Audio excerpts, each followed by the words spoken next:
মোরলের অসুখ, বিছানায় শুয়ে ছটফট করছে। কবিরাজ মোরলের নাড়ি পরীক্ষা করেছে। মোরলের আত্মীয় হাসেম মিয়া তার মোরলের বিশ্বাসী চাকর রহমত আলী অসুখ নিয়ে কথা বলছে।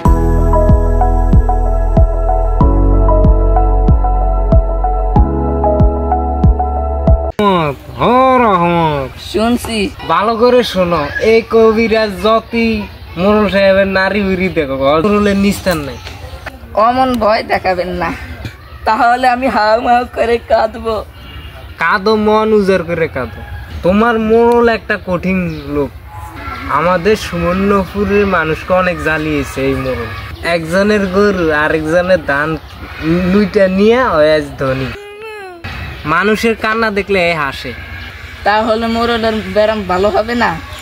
হবে না তো। মোরলে অত্যাচারী এবং পাপী। মনের ভিতরে অশান্তি থাকলে আর ওষুধে কাজ হবে না। দেখে নিও মোরল মরবে। আর আজে বাজে কথা বলবেন না, বাইরে যান মিয়া। আমি নারী পরীক্ষা করেছি। কবিরাজ নারী কি বলেছে? মোরল বাসে তো তোমার তো কথা বলো না। মানুষ এবং পানি ওমর নয়। আমি যা বলি মনোযোগ দিয়ে শুনি। আমাকে বলেন, আমি মোরলের মামতো ভাই। মরণ আমার মনিক।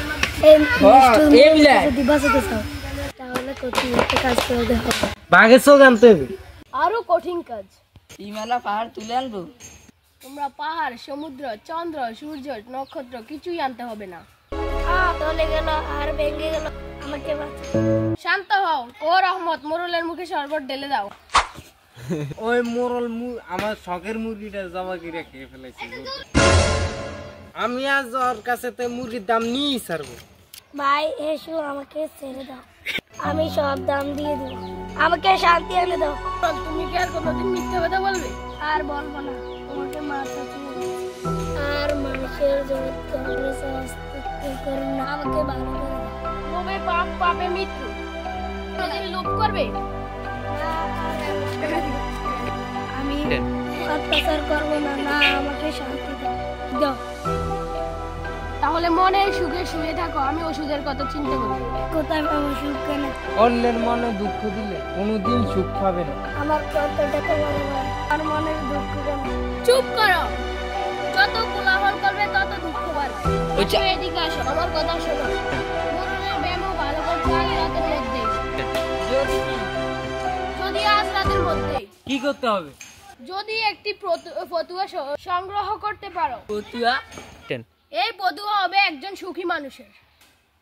তার জামাটা মোরলের গায়ে দিলে তৎক্ষণাৎ তার হাড় মরমর রোগ ভালো হবে। এত খুব সোজা ওষুধ। সোজা নয়, খুব কঠিন কাজ। যাও, সুখী মানুষকে খুঁজে এসো। সুখী মানুষের জামা না হলে অসুখী মোরল বাঁচবে না। আমি বাঁচবো। আমাকে জামা এনে টাকা বকশিস দিন।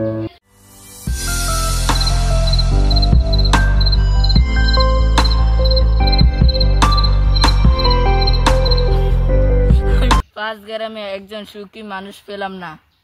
যাকে ধরি সে বলে আমি সুখী মানুষ না। আর তো সময় নেই ভাই, এখন বড় সুখী মানুষ নেই। মানুষের জামও নেই। মোরল তো তাহলে 100% মরবে। আহারে, আমরা এখন কি করব? কোথায় এখন একটা মানুষ পাবো যে কিনা সুখী মানুষ কিন্তু পাওয়া যাবে? সুখ বড় কঠিন জিনিস। ধনী বলতেছে আরো দম দাও, গরিব বলতেছে আরো ভিক্ষা দাও, আর পেটুক বলতেছে আরো খাবার দাও। সবাই অসুখী।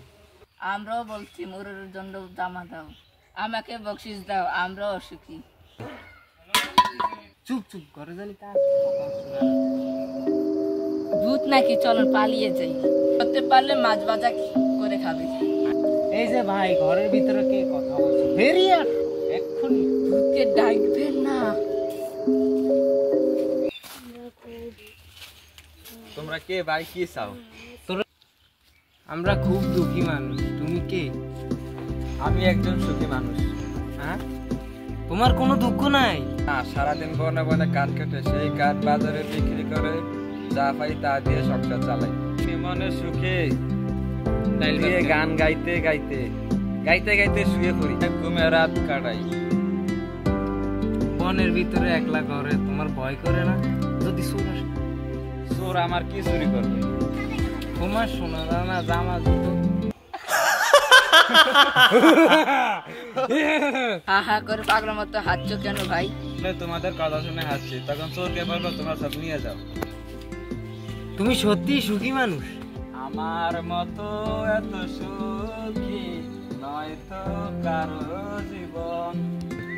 আমি সুখের রাজা, আমি সুখের মস্ত বড় বাদশা। ও বাদশা ভাই, তোমার গায়ে জামা কোথায়? ঘরের ভিতরে রেখেছো? তোমার জামাটা নিয়ে এসে আমি 100 টাকা দেব। জামা? জামা মানে জামা, এই যে আমাদের জামার মতো। তোমাকে 500 টাকা দিব, তোমার গায়ে জামাটা নিয়ে আসো। চুলের খুব কষ্ট হচ্ছে। আমার তো কোনো জামা নেই ভাই। মিথ্যা কথা বলো কেন? মিথ্যে বলবো কেন? আমার ঘরে তো কিছুই নেই, সেই জন্য তো আমি সুখী মানুষ।